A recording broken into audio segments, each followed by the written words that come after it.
Because he can give you tears of sorrow. And in the midst of those tears of sorrow, he'll give you tears of joy. So that's what I'm calling on for today, those tears of joy. So starting at verse 10, I'm reading from the New King James Version. It says, and when Pharaoh drew near, the children of Israel lifted their eyes and beheld the Egyptians march after them. So they were very afraid. And the children of Israel cried out to the Lord.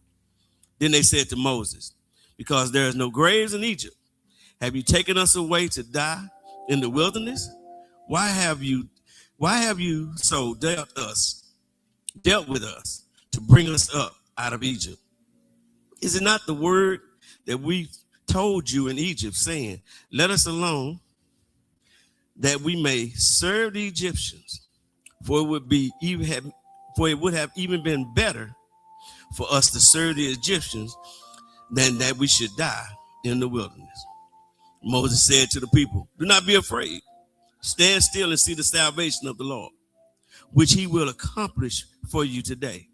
For the Egyptians who you see today, you shall see again no more forever. The Lord will fight for you, and you shall hold your peace. And the Lord said to Moses, why do you cry to me? Tell the children of Israel to go forward, but lift up your rod and stretch out your hand over the sea and divide it.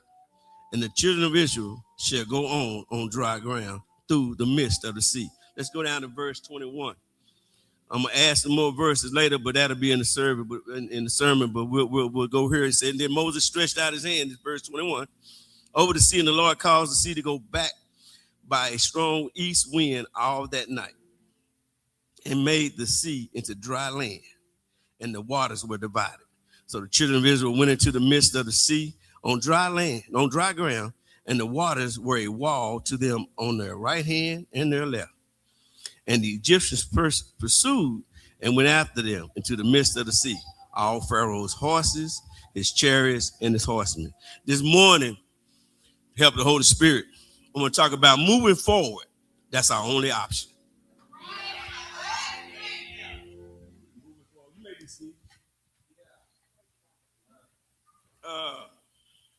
Those of you, I don't usually do this, but I did this time because of nothing but God. I'll go back and look at sermons, but I just kind of look at them, see where God was taking me through this time. But this one kept sticking with me because I wanted to do this. I wanted to do that. I wanted to do this. I wanted to do that. None of them would stay. And God just kept showing me this.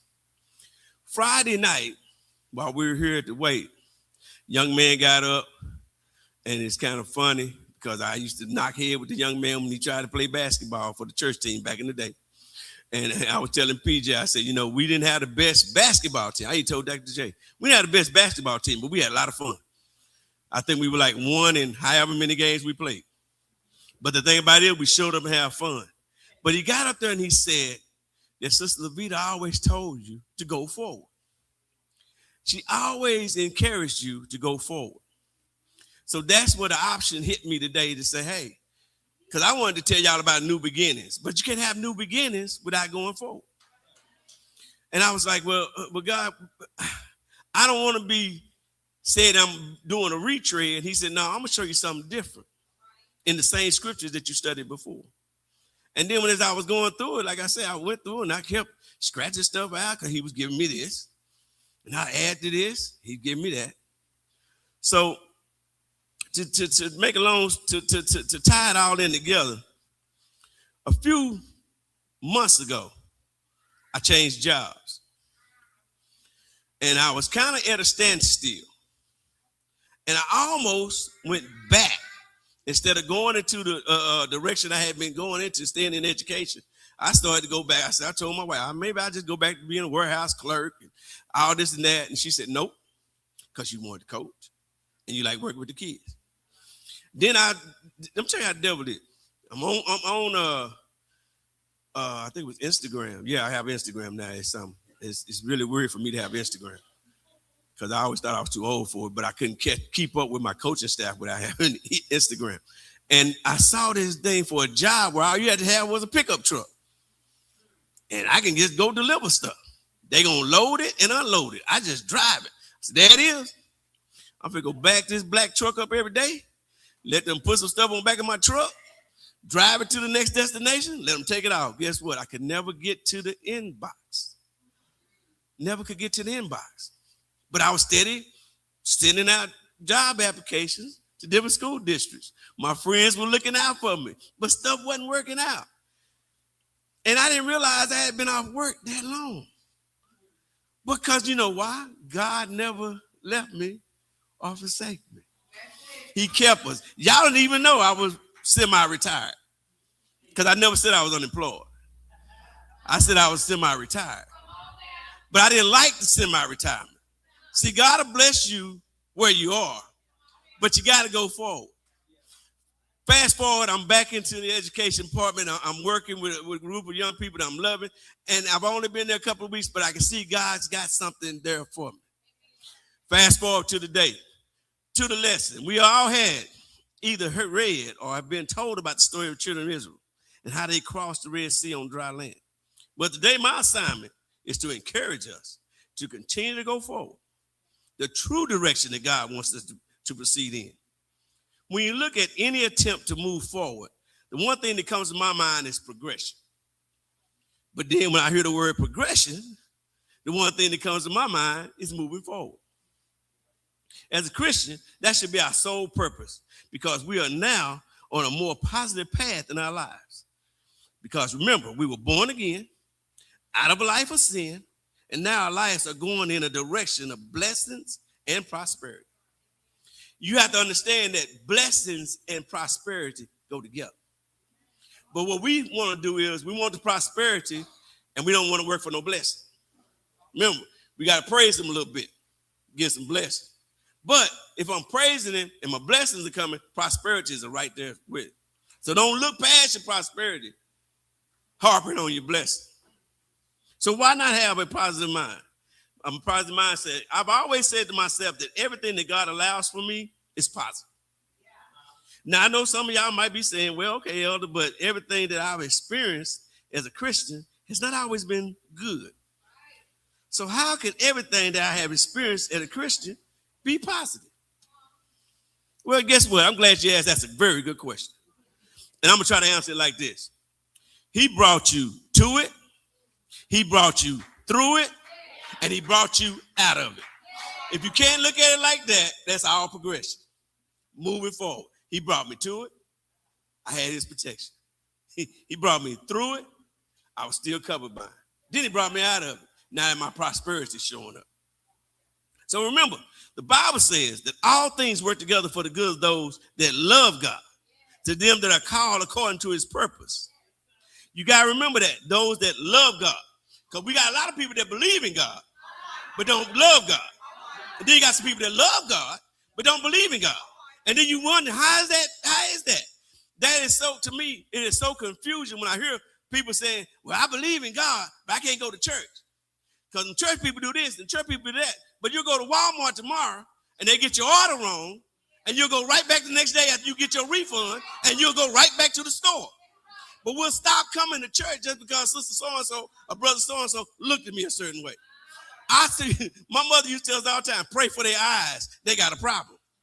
And I was wondering what she was meaning by that. And what she was saying was, you didn't do anything wrong. You don't know what they're going through. I tell people all the time, please, please, please. And I'm saying this now. Forgive me if I have looked at you in a certain type of way you thought I was. No. God be dealing with me sometimes, and that it just shows. And it has nothing to do with what I'm looking like.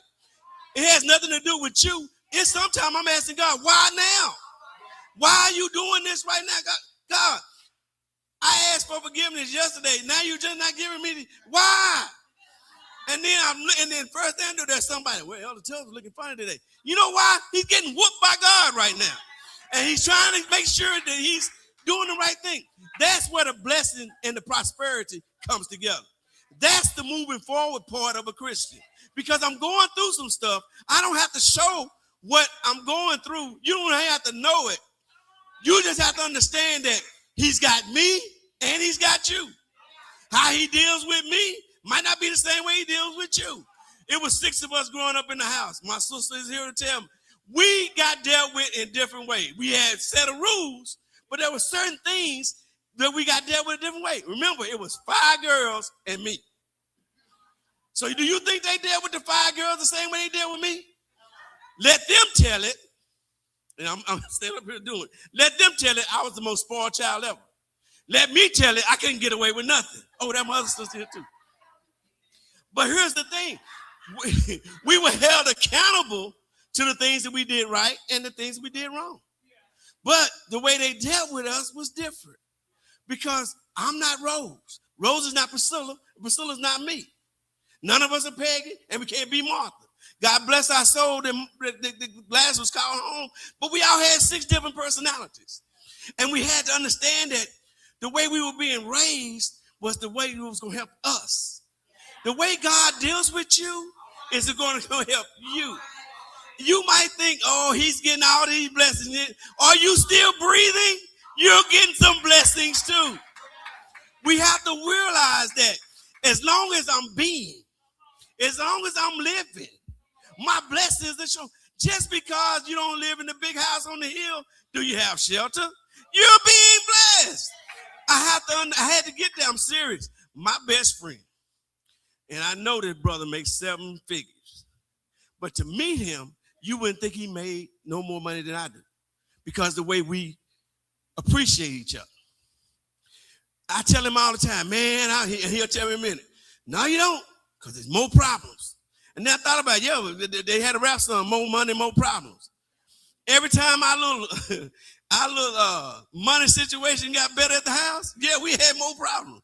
I didn't want to be broke, but we've come to the conclusion we want to be comfortable. God has made us comfortable in more than just the money that we have. He's made us comfortable in our lives. Did not know when we were asking that it was going to be a spiritual thing. We were thinking about the physical.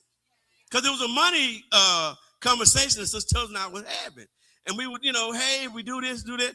Because I've already said if I ever hit the lottery, my tithes are paid. And they be like, well, you don't pay it enough. I know I don't.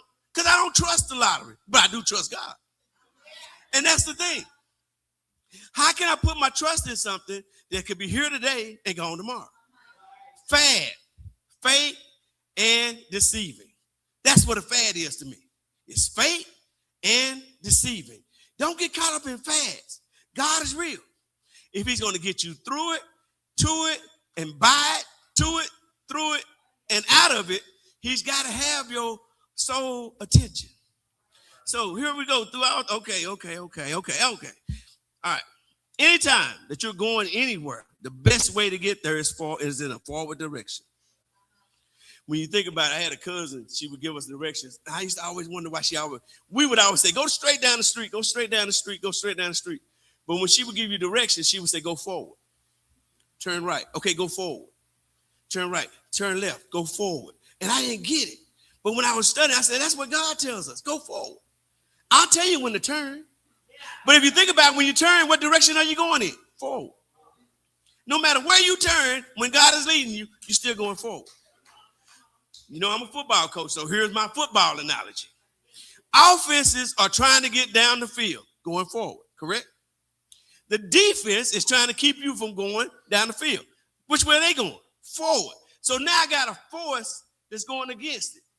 The devil is your defense. There are certain things we do, and now that I'm a defensive coach now, and it's hard for me sometimes to not peek and see what the offense is doing. So now as a defense coach, I got to make sure I'm not letting that progression happen. If I use that spiritually, that's the way the devil works. He's on the defensive to keep your forward progression from happening.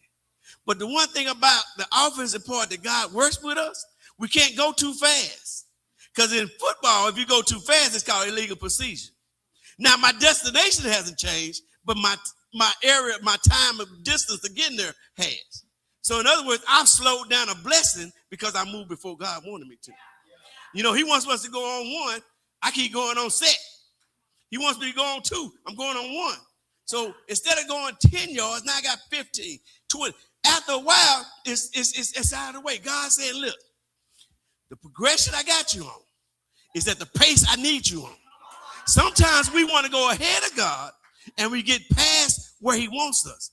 I missed out on so many blessings because I thought I knew what I was doing. And I had to understand that God was leading, was the one to lead and guide me. So if he's going to lead and guide me, I got to listen. We get a couple of scriptures in us and we know. I had a cousin of mine and God bless him. I preached my first sermon. I hadn't seen this boy in probably 4 or 5 years. Ooh, cuz, it's time for you to be the pastor of the church. Hold up, man. I just put 3, 4 scriptures together. I'm not ready to do that. And we have to watch that. Because people have your best interest in the end, but the devil will work in your mind to those words when they come out. They are coming out in love, but because he don't want you to see your next blessing the way you're supposed to get it, he'll twist it in the air, and then you're missing out on something. So what I want to say is today is stay on the path God got you. You might not think it's fast enough, but it's right. It's your pace. You ever think about it? It's your pace. I've never run a marathon. We used to run cross country, and I wasn't good at it. I'm just going to tell you the truth. I just wasn't good. I mean, anything over 200, we ran yards. So anything over 220 yards, I was in trouble. First time I ran a quarter, 440. I think it was 8 of us running. I came in 6th. And wasn't mad when the coach said, you ain't got to run it no more. I was fine with that. And then when I saw my times, they were getting ready to run the next race before I finished.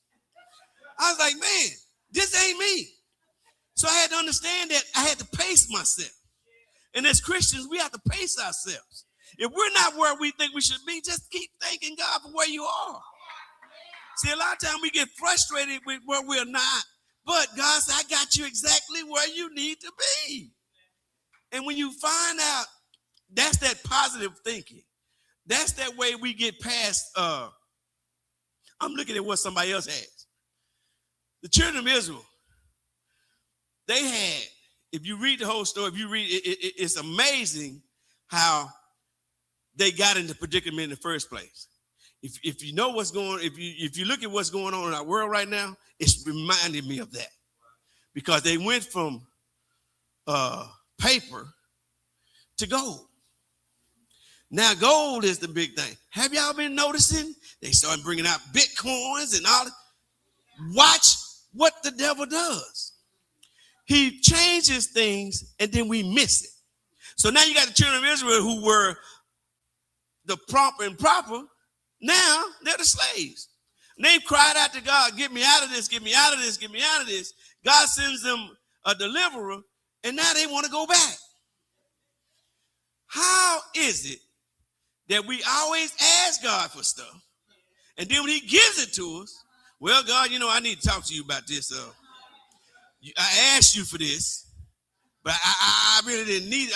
I mean like this. Like I said, I got a good friend, and I always laugh when I see her, because she asked God, and I've told y'all about it, she asked God for a Cadillac. God gave her a brand new Cadillac. She said, I got to go back and pray and tell God, hey, I need one I can afford. But he gave you what you asked for. That's what we have to realize, too. Just like he gives it to you. The way I give it to y'all, this is the way God gave it to me. I don't know no other way to get. I said, I want to do this. God said, that's not you. I got you where I need you. I got you. I'm working on you how I want to work on you. And when you understand that as a Christian, you'll be doing some great things. Getting back to this, there are many things that we take for granted because God has been taking care of us and everything is going well. We can get into a sense of entitlement and feel that whatever we want and think that we deserve, it should be ours. Well, I stopped by to tell you today that we as Christians need to get to the point that the only way to achieve a kingdom work is to keep moving forward. In our scriptures today, we see that the children of Israel are faced with an obstacle that they felt they could not overcome. When I look at this story, I think everyone, I always did have the tendency to focus on what God did for his people. But now after studying, and God opened my eyes to look deeper, I see God getting his people to move forward by using their faith. Moving forward, moving forward can seem so easy and so hard sometimes because this means there must be some change. And we look at the story, It has to do with moving away from what they had come accustomed to. It's kind of hard when you think of that they were slaves about to be freed, but would rather stay where they were than to go forward to something better. Remember, they were promised to enjoy a land flowing with milk and honey. That was good stuff back then. But now, I just got 3 points, and I'm going to get out of your way. Now, back then, told them they were going to a land flowing with milk and honey. So, I'm going to translate it into today. You finna be balling. I'm sending you somewhere you're going to be on top of things. Nothing has to worry. You're going to be out of control. You're going to be on top compared to where you were. But you have to understand that to get there, it's going to take a little bit of work. It's going to take a little faith. No, God, I just want the big thing. How many of y'all, when y'all were little and you get your gifts under the Christmas tree and they tell you you open your present, how many of y'all opened the big present first? None of us waited to see our little stuff. We wanted the big gift first. Why? Because it's eye-catching. When they were told by God's servant Moses, told them, I'm taking you to a land, God's going to deliver you to a land flowing with milk and honey. All they could think of, it was better than where I was. And that's what they saw. Remember, when you've been on top and things get knocked out from under you, and now you're at the bottom, it looks like it's so far. But to get back up there is such a blessing. I was talking to my daughter last night, and we was talking about, I'm going to fix this because I don't want nobody to think I'm talking about. I don't know who's looking on live. I got a lot of preacher friends, and I'm not talking about y'all that's watching me right now. But I had some preachers, when I first started preaching, they weren't doing everything that thus says the Lord. And I was hanging right there with them. And I felt like, hey, they still prospering. I might need to do it this way. I felt so quick. And I asked God about it. God said, because what I have for you is for you. And then I said to myself, I told Jeff, I said, well, we don't know what they suffered through. But I know what I suffered through. And I knew I couldn't do it like that. So I had to make sure I did stuff in line. Am I doing stuff right every day? No. Am I walking on water? No. Do I make mistakes? Yes. Probably going to make one when me and Pam get in the car because it's something I'm going to say that's not going to make her happy. She's going to forgive me. Praise God. She'll forgive me and we can get to the next day. But the thing about it, we have to remember this earthly vessel has so many flaws. But the good thing about it, our mechanic, we got a mechanic that stands up high and looks low. And he can fix all that stuff. I don't care what you need. I'm not a big mechanic. My dad told me it was 2 types of people growing up.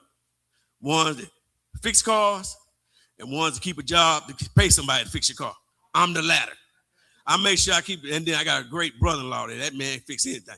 So when I think about how God, all I had to do is pull into the garage. I need my oil change. He'll take care of it. Need my wheels rotated. He'll take care of it. Sometimes I got too many miles on and my odometer needs to be turned back. He'll do that for you too. See, a lot of times, that's illegal. But God can fix stuff where he can clean your slate and none of the stuff that you dealt with before is even there. I am amazed of the clean time that I have in my life when I see people that didn't know I had been clean and sober this long. I'm not ashamed to say every November 18th, I celebrate a year. And this past November 18th, I celebrate 20 years. So I'm thankful to God and don't look like what I've been through. That's what I'm talking about, how God can just wipe this stuff off. But I can't be sitting up here thinking I'm better than somebody else because he did it for me. I need to be encouraging and let him know that he can do it for you. So we got a group of people, they're getting ready to go across this water, but you done brought me out. And now think about this too. Back in the story, let me go back just a bit.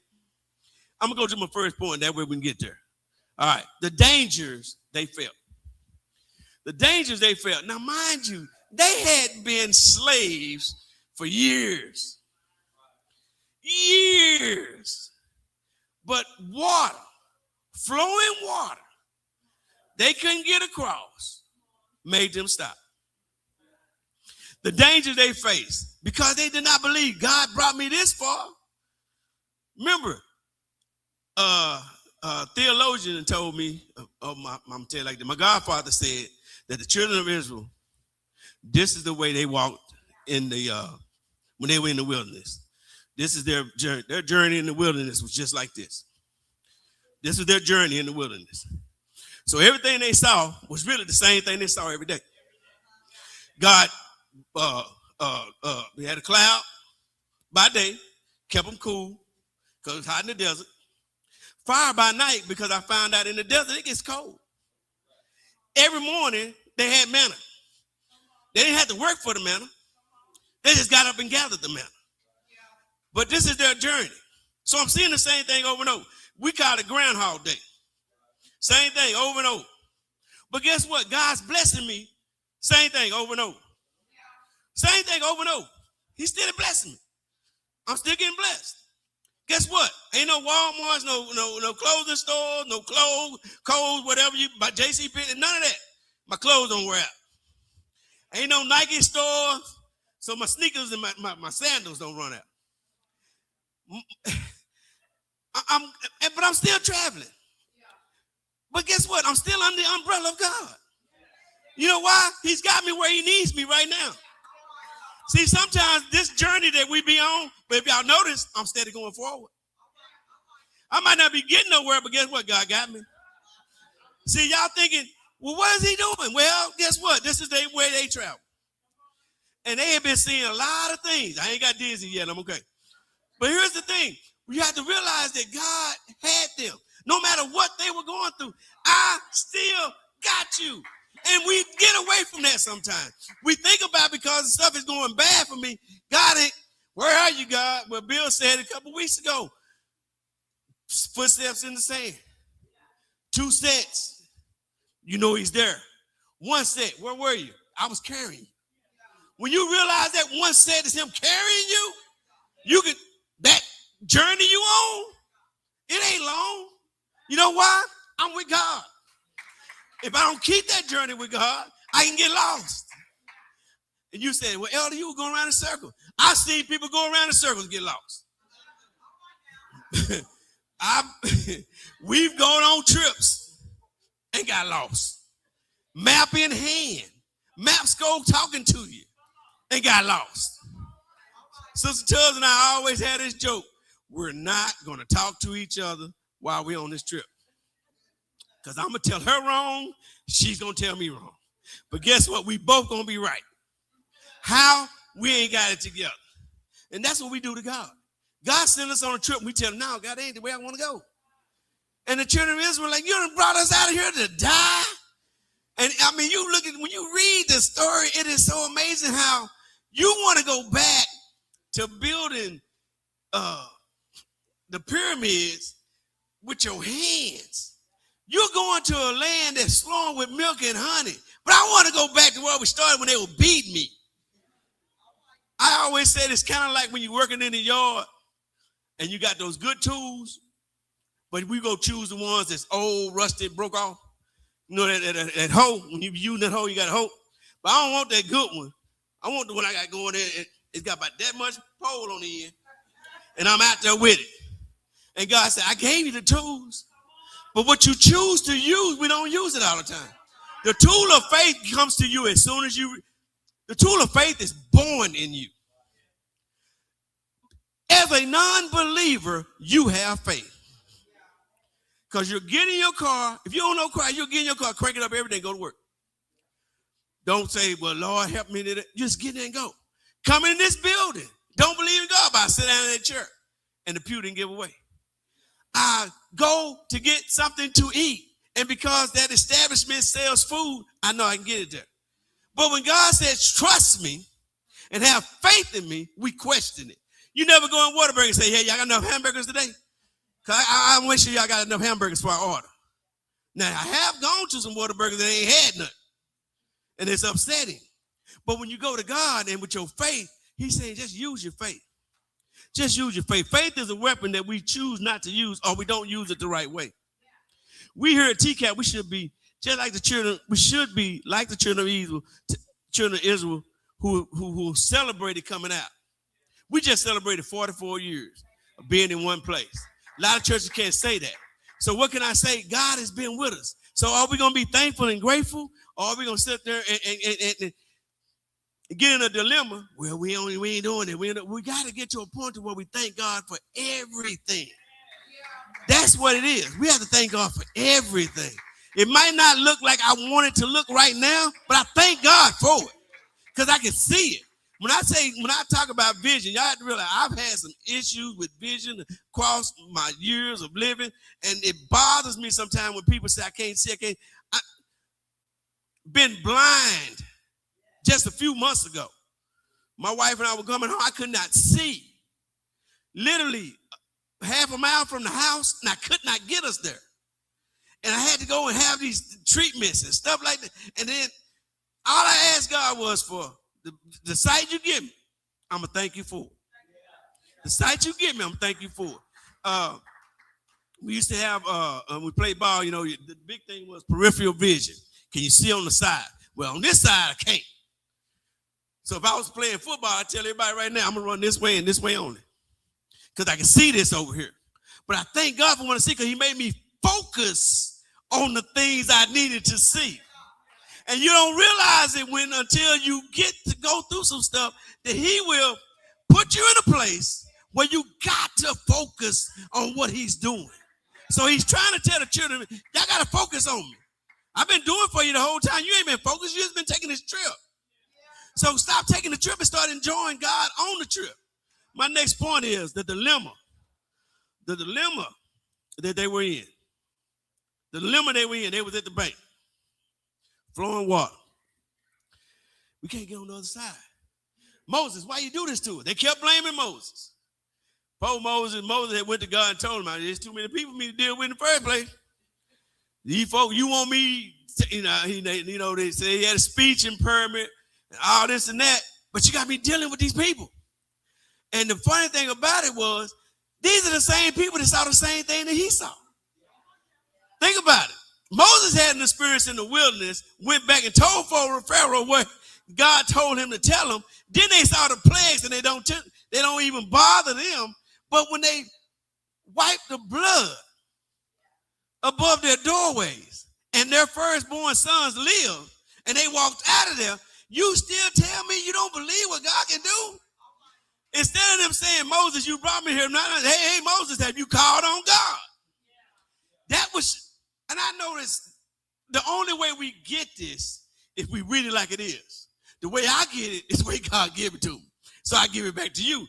I always wonder, well, why did the people not just look to Moses for the good? But they looked to Moses like, Moses, you brought us out here to just kill us. You brought us away. We could have been back eating. And it wasn't the best of food. But they would all just go, we got this manna, but you could have gave us, they could have had leeks, onions, and some other vegetables. Now, I do onions. I'm not a problem. But, a lot of people don't. But that's what you craving right now? But you told us about the little milk and honey. It's kind of like if I promise to take you somewhere, and when you get there, you're not impressed with what I'm taking you. But I am. And then you wonder, why is he impressed with this? This is low standards to me. But God is saying, I'm taking you to give you my best. I chose you. They should have been excited just being God's chosen people. That's where our faith kicks in. My faith starts growing when I understand that I'm one of God's chosen. And I can't be jealous because you're with him too. I should be happy because now we're linked together. The numbers grow. The numbers get tougher. What they say, united we stand, divided we fall. So that means if I got more people with me, I got a good chance. We are, in my days of trying to be bad and fighting and all that stuff, we went to a side of town one night going to fight. We didn't check our numbers. I'm just going to say it like that. Let's just say we changed our plans. We didn't leave with no knots, but we didn't. So you have to wonder who's in it with you. They got the number one champion of everything in it with them. And they're worried about what's behind them and what's in front of them. God said, number one, you shouldn't even worry about what's behind you because I'm taking you forward. So let's deal with this water. Let's deal with this water. Because you know what happened? My last point, I'm going to take my seat. Their deliverer came to their rescue. Told Moses, look here, tell them people to stand still. And when you watch the 10 Commandments, they leave this part out. It took them a whole day, all night to get across the Red Sea. It wasn't that little 5 or 10 minute scenario they showed in the movie. It took them all day. It was at night when they finally got the last person across and God closed that sea up. But they also don't tell you in the movie that the horses, the chariots, the wheels started falling. They couldn't travel. God started working on them even before he put the water, so the people could still get across. You think about, we're talking about hundreds of thousands and millions of people going across this water. No, going across this dry land. My godfather, I used to love how he used to say, he said, God stacked water on top of water. And to me, that just blessed me as a child because I knew I couldn't do it. So I knew it had to be only God. 6, 7-year-old child hears somebody, God stacking water on top of water. Just think about it. Because we always had a joke. You know, I'm a big I'm a big George Clinton fan. You know, I came through the funk year. Yeah. So George never had a song. And one of the lines was, you know the secret of walking on water? It's knowing where the rocks are. God didn't have to have no rocks. He was the rock. And he could walk on water. But here's the thing. Them people say, well God, I done fed you. I've been keeping you. You think I'm going to leave you? That's what he's telling us today. I fed you. I'm going to keep you. Do you think I'm going to leave you? Today is the day that we understand that 25 might not have did us right. 25, we had some ups and downs in 25. But 26 is where we're going. And no matter what you do, 26 is going to happen. Now, my grandmother used to always mess with us. I don't know how many of y'all watched the match game back in the day. Match game. And every year when the match game was wrapping up, they talk about the next year. And this is like middle of December, probably in November. Match game 74. And she's like, you don't even know if you're going to see that. And I couldn't understand why she was saying what she was telling us was, thank God for where we are. There's the future number right there. We're going to ask God to give it to us. But she had a problem with them advertising. We'll see you in the new year. You don't know that. But I do know I got God. So if he going to get me to whatever day I get, I'm thankful for it. So as he opens that Red Sea for us to cross through, and we go across on dry land, I'm going to tell you right now, I know some of them people was dancing. Because you going across on dry, I'm looking at, and I said it before, the wall of water, fish and everything else is still swimming. But they're not messing with me. I'm walking through here. Because this is what God has made a path for me. He makes a path for us. There's a commercial I love this commercial to use with this analogy. Fidelity, it always talks about follow the green path to financial wellness. And they have a green path down through there. And the guy's on the path. And the Fidelity guy's out front. And he never looks back. He's out front. And the guy just supposed to stay on the path. And all of a sudden he stops. And he said, hey, you're off the path. And you look behind him, and the man is window shopping. He's window shopping. He's not on the path. We got to stop window shopping. God got us on the path. Stop window shopping. What's there for you is there for you. God is going to get it to you to a point. You're going to see it. You're going to be in it. You're going to be blessed by it before you even know it. Before you even know it. When I went back to school, I didn't realize how close it was to graduation till the lady called. I'm going to tell you like this. I got a blessing in the midst of going back to school for the bachelor's. We had to do professional development. Well, I had a full-time job. And those places I had to go for professional development was always 8 to 5, 9 to 5. And I told my advisor, I said, hey, I can't get these professional development points because I can't never make an appointment to go and be a mentor, or not a mentor, but be an intern here and an intern there. And she said, well, Mr. Vernon, just do your work. And I kept doing my work, and I was telling people, I messed around, I got 3. Because the Pee Wee Football Association I was with, and then I joined something else. So I had 3. I needed 12. Listen to that number. I needed 12 more to get my professional development. So we're 6 months maybe from graduation, and it looks like I'm going to have to go to the summer because I ain't going to be able to get these professional development points.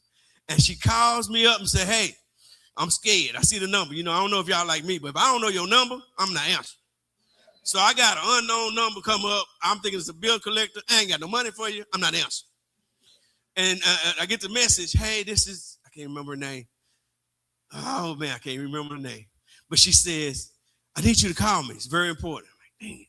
Something else for graduation. So I called her and she said, hey, Mr. Vernon, guess what? All your professional development points been waived. See, only God can do that. And now I'm upset because my 3, the little 3 I had, they waived them too. What am I trying to say? Because of where I'm at with God and because of where we all can be. I'm not the only one. God wants to do for us all. Because he could have said with those group that came out of Egypt, y'all ain't listening, y'all murmuring, y'all can't go. I'm going to let Pharaoh get y'all. But God said, nah, y'all all my children. So I'm saying that today, we are God's children. We've been dealt some blows, but we can go forward. That's our only option. It's not to stand still and I'm just going to sit here and wait on the Lord. Well, come on now. It's some work to do. That's just like, when people talk about looking for jobs. Now I'm looking for a job. Ain't nobody call. Have you been looking? Because they're like, I think my stepfather told me one time, opportunity knocks. But he just don't come to the door and say, hey, I'm opportunity. You got to get out there and make it. So if they had not crossed over, God could have separated the water and they stood there. They just stood there. And Moses and the few that believed could have just crossed. But they all crossed. Even the ones that did not have a level of faith that they should have had crossed. God said, I'm blessing the faith that you have already. Faith the size of a mustard seed. We know that's the smallest seed. I'm blessing that.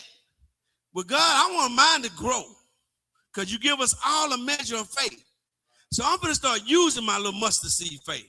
I want it to grow to a lemon seed.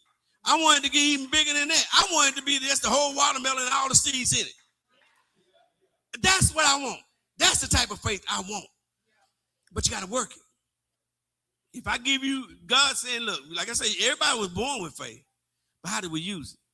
As I get ready to take my seat, your only option, you can take it. I mean, you got other options.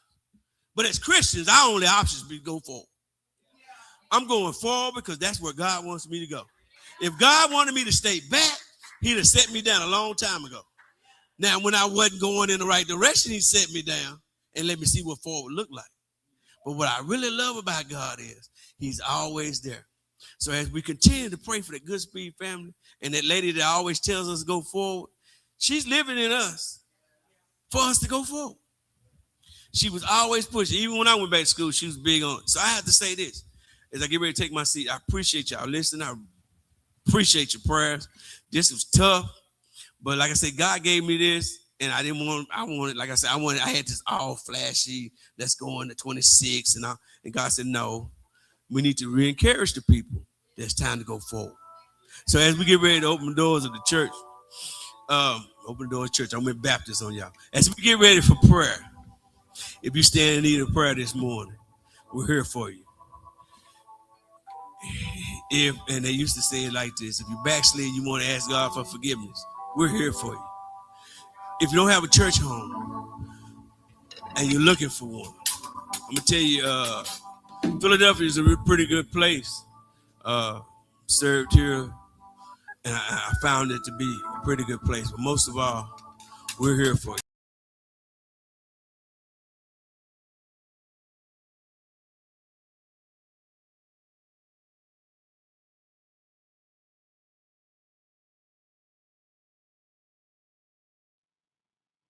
These are the announcements for the Church at Philadelphia.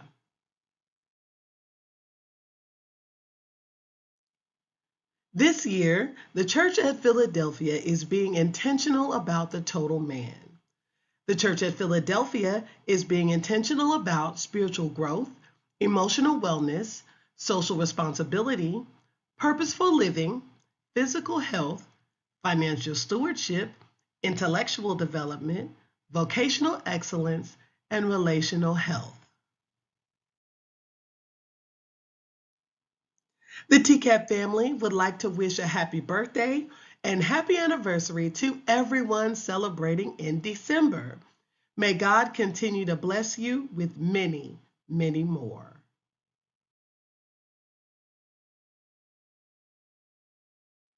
Attention TCAP family, the church-wide fundraiser is still going on. It is our drive to 10K. Please be sure to check with your deacon for more details.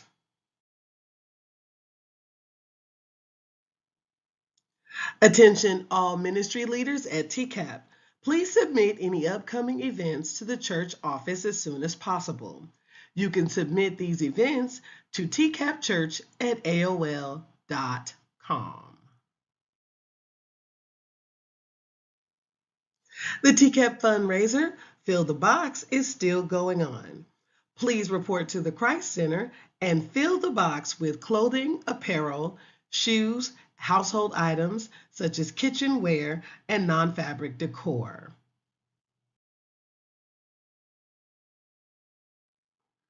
Attention TCAP family, please join us every Wednesday night for online Bible study with Dr. J and Lady J on Facebook and YouTube.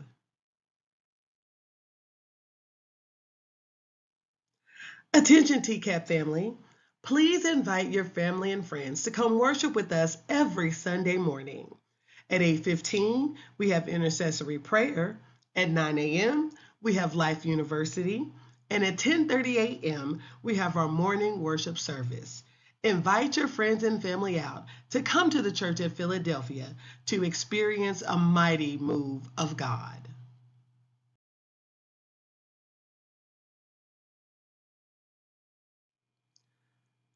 These have been the announcements for the Church at Philadelphia. Please govern yourselves accordingly. The Church at Philadelphia, the place to experience the love of God.